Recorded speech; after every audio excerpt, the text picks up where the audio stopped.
Hi, Shamash. Hi, Matt. How are you? I'm well, thank you. Yeah, Wonderful, wonderful. Wow, lovely to I be like I here. like your shirt. Well, you asked for a loud bow tie. I didn't have one of those, so I had to Yeah, try and just put on my neon shirt for you and that's everyone else. wonderful. That's wonderful.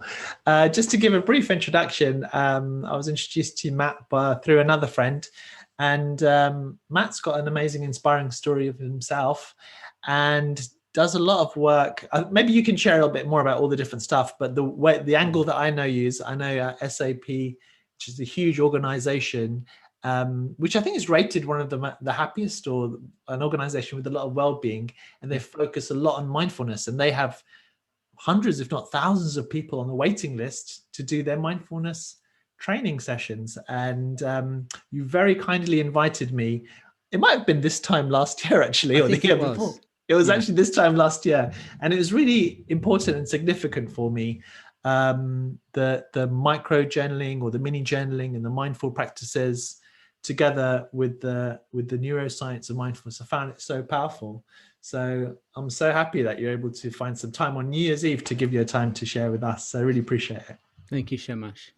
Wonderful. Okay, I'll pass it over to you. And and thank you to the other speakers as well. I've been listening this morning, and I'm just truly inspired. And it was so lovely listening to Gareth's story a moment ago. So Yeah. thank you.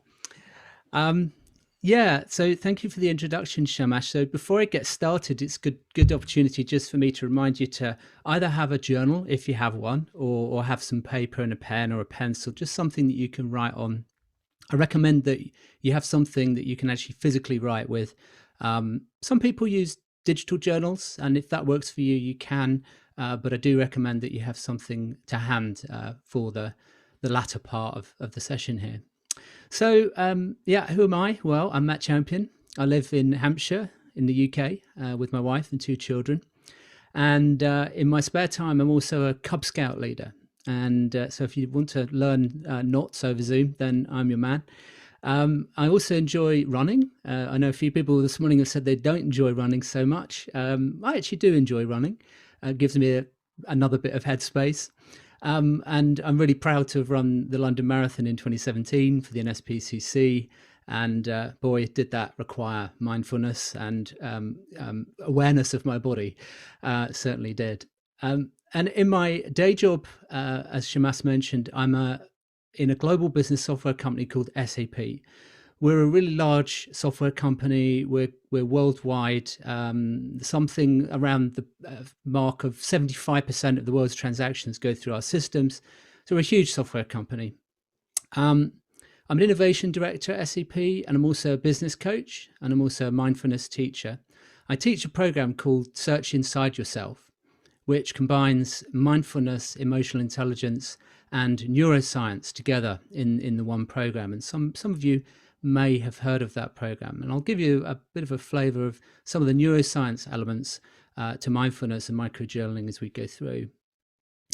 So in our workplace, we teach secular mindfulness. There's around about 40 to 45 teachers like myself who have day jobs who teach the program in the workplace. And we also have mindful ambassadors all around the world that talk to people about what mindfulness is about and how it can help people in not just their work life, but also their personal life as well. We've trained 11,000 people from our 100,000 workforce. And we're really proud that we've managed to bring mindfulness into the mainstream of business and the corporate world. But I also work outside of SAP as well. I'm an advisory board member for something called the Mindful Workplace Community. This is a global community which we've set up to help mindfulness professionals and practitioners and workplaces to connect. And you can find out more about that at the website, which is mindfulworkplace.community. And we'll provide more links as I go through. So why do I do what I do? Why have I ended up doing this? Well, my passion comes really from really creatively inspiring and helping people to live in the present moment. And I think in innovation, in particular, in creative fields, it's really important. And I help people to try and do that in order to really achieve full potential and create the best possible future for them, but also for us as a collective as well. And And yes, my real surname is Champion. And I have a website called championofyou.com, which again we'll share in a moment. But I really do believe that you should be the champion of you. And if you want to see more of my work, yeah, you can check out my website. So why am I here today? Well, as I said, thank you to Shamash for the kind invitation. I'm going to briefly share with you a little bit about my mindfulness journey and how did I end up doing this in the workplace, and also guide you through some very short meditations and some micro journaling practices that will help us reflect and set some intentions for the year ahead. Um, I'm not sharing any slides at the moment, so you've just got me, but I will be as we move into the journaling section in a moment. So I don't know about you, but I've been asking the big questions since an early age. And I can think back probably till about 8 or 9 years of age. And when I say the big questions, I mean, why? Why are we here? What's my purpose? What's the meaning of life? That kind of stuff. And yes, it might be 42. My son tells me that it probably is after reading the books. Um, but I became fascinated at a very, very early age with how we work, how our brains, our minds, our bodies work. And I really got interested in what consciousness was about. Deep, right? For an 8 or 9 year old. And it was a difficult one to kind of uh, think about and explore at that age. We didn't have the internet back then. I tried reading some books. I read Consciousness Explained by Daniel Dennett. That, although a great book, it actually raised more questions than it did answers. But I went on a bit of an exploration over my younger years, and my grandparents actually were very influential in helping me with this. They talked to me about their yoga practice. They also talked to me about the importance of breathing and meditation, and also helped me with a little bit of spiritual exploration as well. So they helped me to explore a few new avenues and a few things that I'd been pondering at that time. And I also became a really prolific reader. I was just consuming and reading everything I could, probably like many of you, just a lifelong learner, trying to really find out more and more and more about why we're here and what life's all about and what my purpose is about. So fast forward into my university years and into my career, which in the early years was pretty normal, pretty trouble-free, well, as life can be for all of us. Married, 2 children, good health. I was into the third job of my career, but I had no idea what 2014 had in store for me. I took on a new role. It was actually a dream job, but without going into all the nitty-gritty detail, things didn't really work out as planned. A deteriorating working relationship started to create really extreme anxiety and stress. And I really didn't know what was going on at the time. It was kind of happening to me, and I really wasn't aware of it. Over about a 5 or 6 month period, that went on, and it was not a nice time of my life. For any of you that have experienced extreme stress, anxiety, the symptoms are endless. I was really on the brink actually of being signed off work, and you know, I spoke to my doctor about it, and I kind of carried on. But due to work-related stress, I kind of just managed to hang in there, but it was all brought to a head.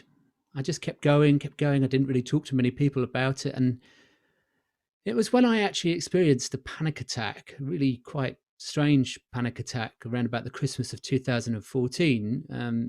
It was kind of scary. I actually thought I was having a heart attack at the time. I could literally feel my heart beating out of my chest, all sorts of things going on. It was really an awful night of my life. And after a brief visit to A&E with my wife, I was wired up to an ECG machine and had various checks and given a clean bill of health. The doctor diagnosed what he thought was a panic attack, and most probably brought on by stress and anxiety. Now, not long after this, a friend of mine at work and I were talking about this what happened, and he reminded me of our conversation around mindfulness, or conversations that we'd had around mindfulness. At this time, I wasn't practicing it in the workplace, and he'd asked if I'd tried a more regular mindfulness practice, and he was right. He called me on it, and so I changed things.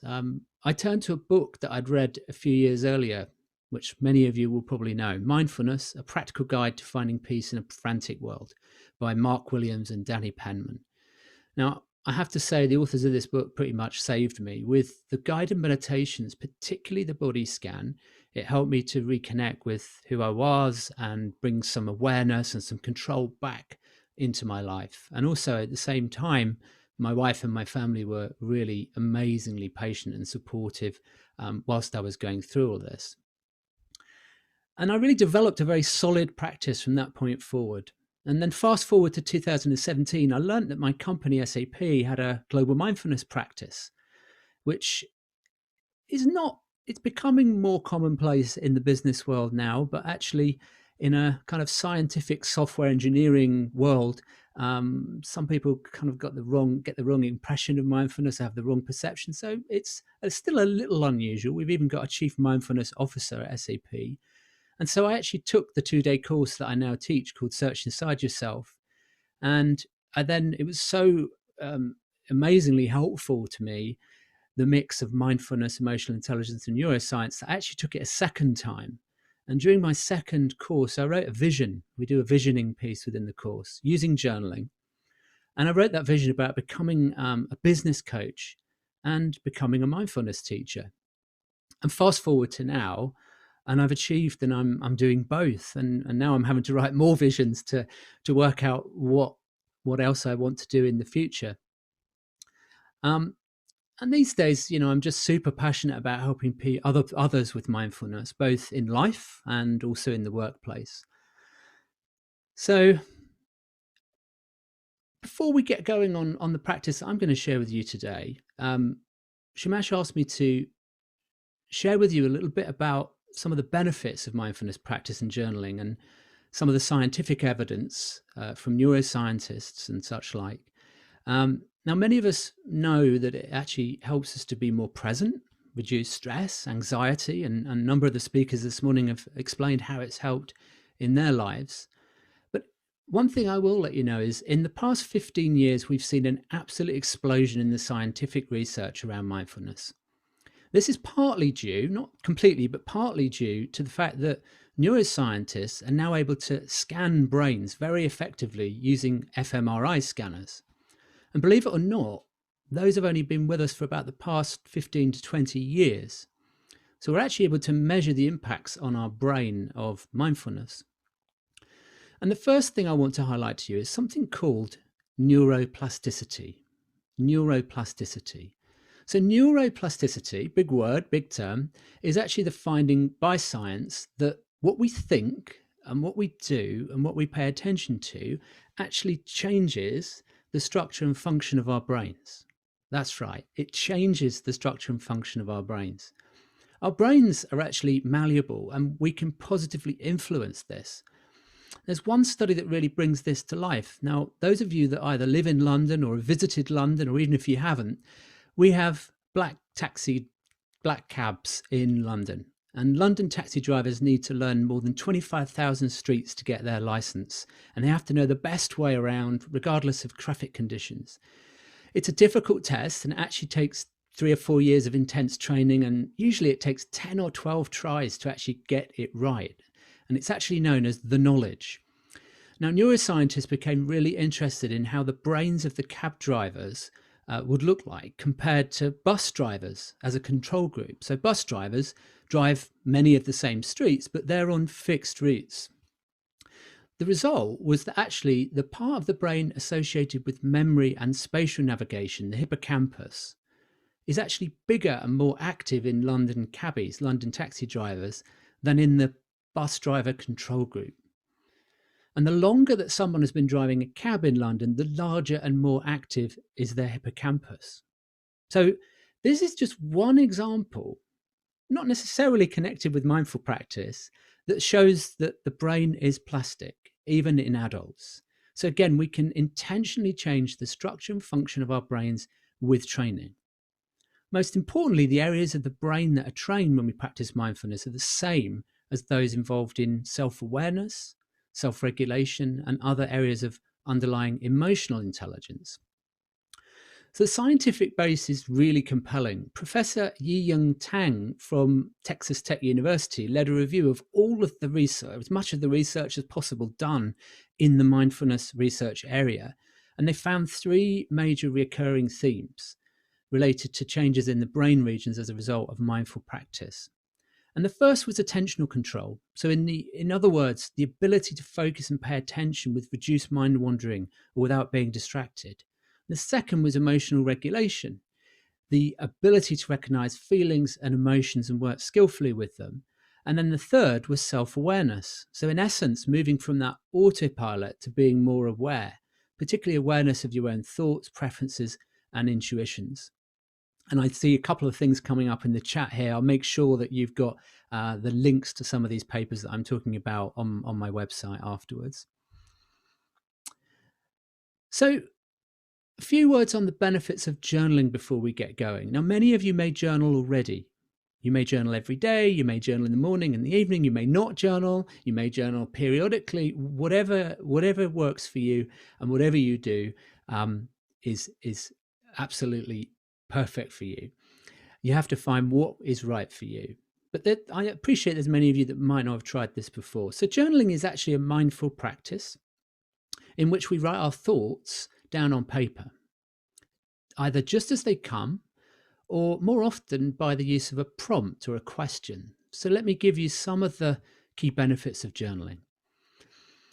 Catharsis. So by writing, we are better able to make sense and organize our emotions and thoughts. We can accept the past and we can release negative thoughts. Gratitude. We can recount good things instead of taking them for granted. Keeping track. We often have goals, but achieving them can be challenging. Decision making. Researchers from the University of Michigan found that writing down our various options help people explore alternatives they might not have otherwise considered. Rewiring, or as I've just said, neuroplasticity. We've talked about this, but from a journaling perspective, writing and other artistic activities can put you in a meditative or a theta brainwave state. And a calmer brain means less reactivity when placed in those situations of stress and an improved ability to make decisions under pressure. And also, finally, assigning meaning.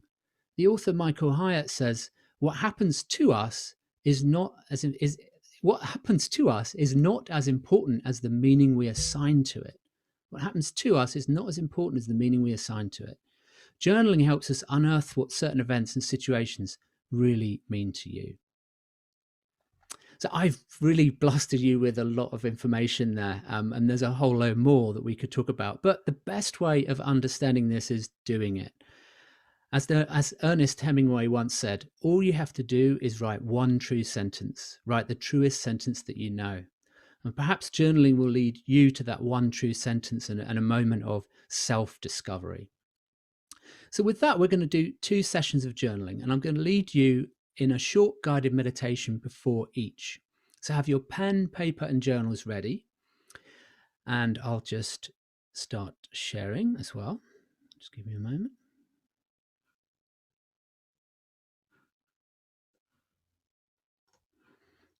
Okay.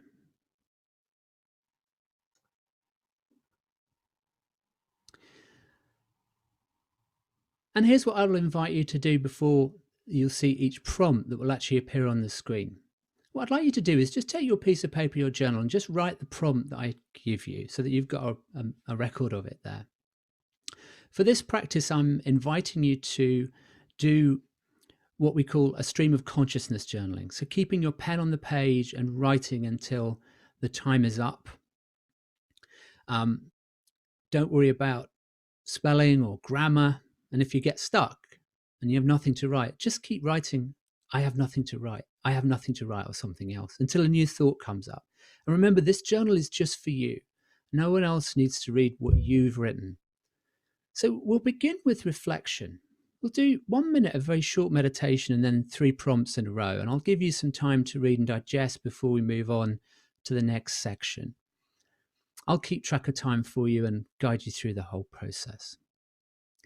So what I'd invite you to do is just find that comfortable position.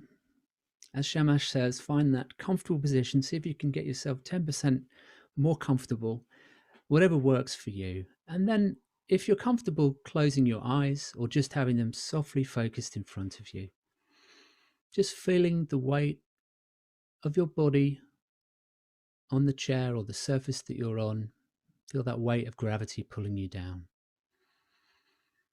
And then just inviting you to take 3 nice deep breaths.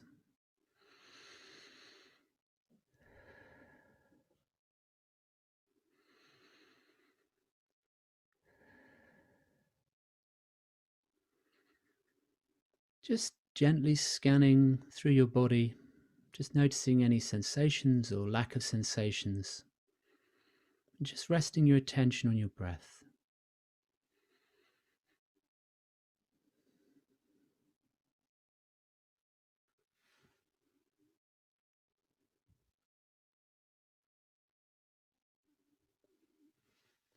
And then I just invite you to take a nice deep conscious breath to come back to your journal. And I invite you just to start writing whatever comes to mind based on this prompt. In 2020, I have been inspired by. And just keep writing until you hear from me again.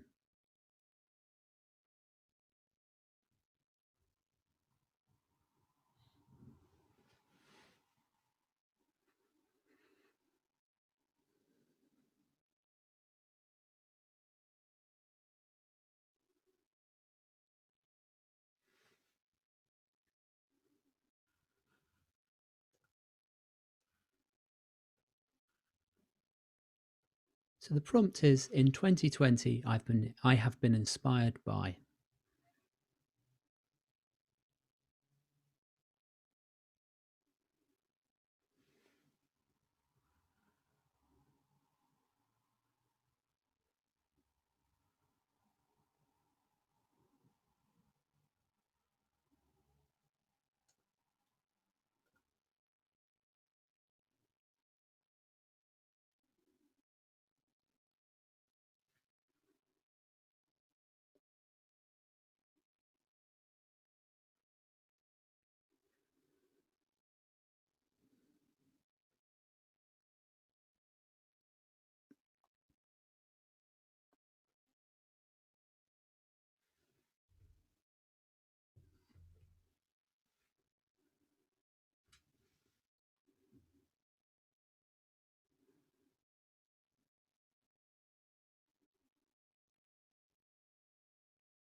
Okay, and if I could just invite you to finish what you're writing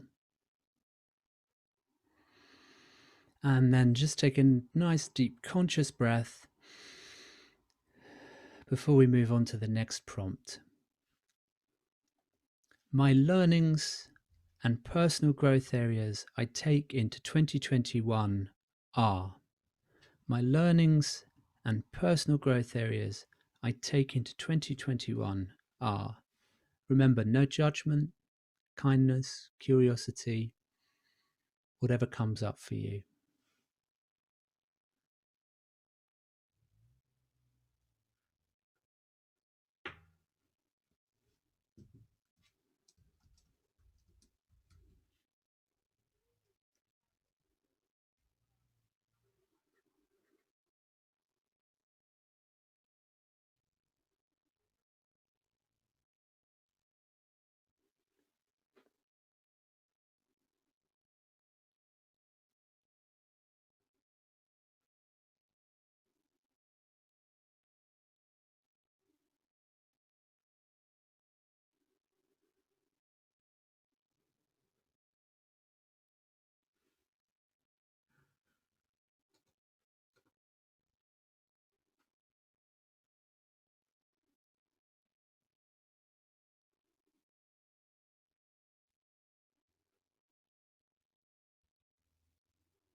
And then just inviting you to finish off where you are.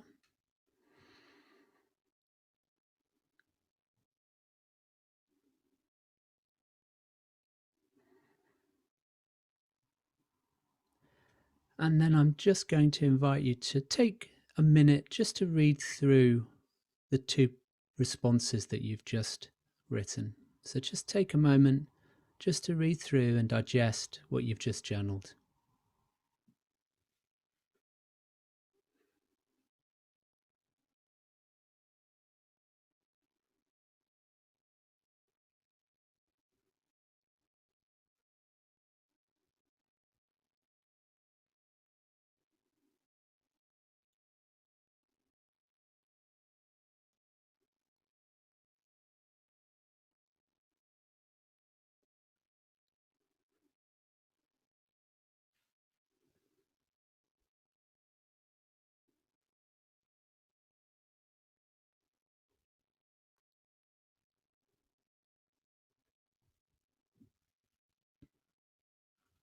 Okay, thank you. And let's move on to intention. So just returning your attention back and just taking a moment to take a conscious breath, nice deep breath, either closing your eyes or just having them softly focused in front of you. And just thinking about what is your highest positive intention? What is the thing that you really want to do? Don't qualify it, just see what comes. And just notice, just invite you to notice where that might be appearing in your body. Is there a feeling attached to it? Just connecting with that.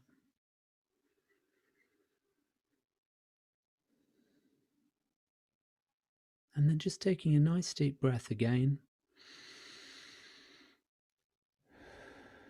And moving on to the next prompt, which is, I feel most alive when.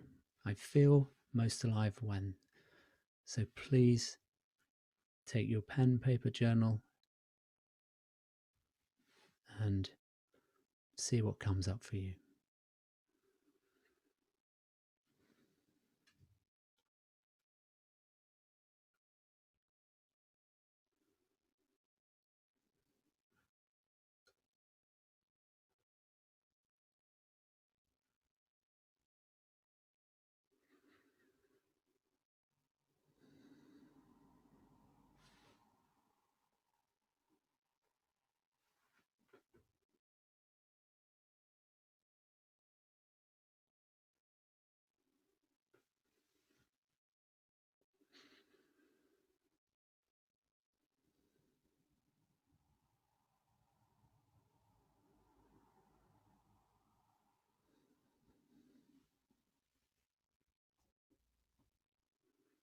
And then just inviting you to take a pause where you are, take a nice deep conscious breath.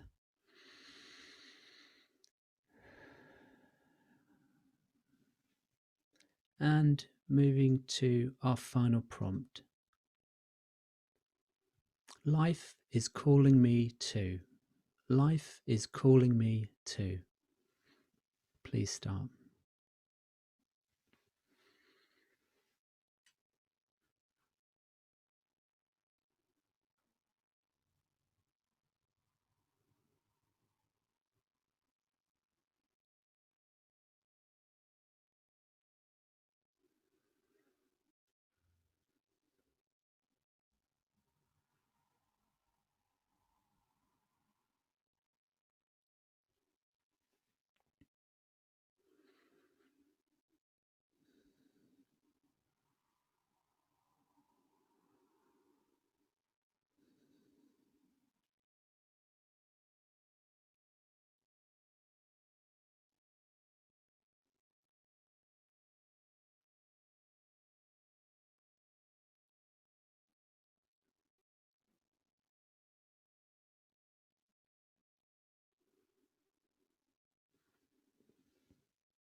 And then just inviting you to finish off where you are. And again, just taking a nice deep conscious breath and feeling grateful to yourself that you've spent the time to mindfully journal and do that self-discovery with the community here today. And thank you for joining. And in the spirit of being very much in the moment, I know that time is pretty much up. So I'd like to thank you and wish you well and a happy new year. And yeah, be present, be you, and just be. And I invite you to feel free to share anything you feel comfortable sharing in the chat if you wish. And also just take a couple of moments, often with journaling, when we're writing that stream of consciousness, take a couple of moments to quietly just read back through what you've written and reflect further on that. And I invite you to dig into your own journaling practice further, experimenting and finding out what works for you as part of your mindful practice. And thank you for practicing with me, and sincere gratitude to Shamash for organizing such an incredible New Year's Eve experience. And thank you. Thank you so much, Matt. Just like I did last year, I found it really, really powerful to do that journaling activity. It's incredible. And you guide it so beautifully. So I've written these powerful questions down. Maybe I'll share them And with the others. those are short practices. So probably many people out there feel, well, Matt didn't give me quite enough time. Feel free to explore it further, is what I would say to you. You know, sometimes giving us short amounts of time can be helpful. Sometimes you might find, well, I had a lot more to write there. So that could be, you know, follow up on that feeling and continue with that further. It may be indicating that there's some more self-discovery to be done. Brilliant. Brilliant. Well, thank you.